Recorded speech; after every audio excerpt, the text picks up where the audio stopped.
யார் மெய்மறந்து இறைவனை வழிபடுறாங்களோ அவங்க அத்தனை பேருக்குமே முருகன் முன்னாடி போய் நின்னா தன்னை எறியாம கண்ணீர் வரும். சொல்றாங்க தேவாரத்துல, காதலாகி கசிந்து கண்ணீர் மழி ஓதுவார்தமை நன்னறி குவிப்பதுன்னு சொல்றாங்க. இந்த கண்ணீர்ல ரெண்டு கண்ணீர் இருக்கு. ஆனந்த கண்ணீர், அழுகையில சோகத்துல வர கண்ணீர். சோகத்துல வர கண்ணீர் பார்த்தீங்கன்னா உப்பு கரிக்கும், ஆனந்தத்துல வர கண்ணீர் இனிக்கும்.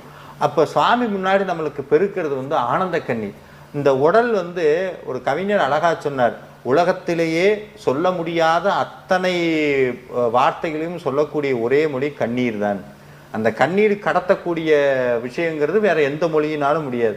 அப்போ முருகனை பார்த்த அடுத்த நிமிஷம் உள்ளுக்குள்ள நம்மளறியாம கவலையினாலையும் கண்ணீரும் கவலையும் கஷ்டத்தையும் நினைக்காம நம்மளை மறந்து ஒரு 2 சொட்டு கண்ணீர் வருதுன்னா முருகன் உங்களுக்குள்ள இருக்காருன்னு அர்த்தம். உங்களுக்குள்ள பக்தி கணிஞ்சிருச்சுன்னு அர்த்தம். இந்த ஆத்மா பரிபக்குவமாய் அடுத்த நிலைமைக்கு முருகன் கூட்டிட்டு போறதுக்கு உண்டான அடையாளம்.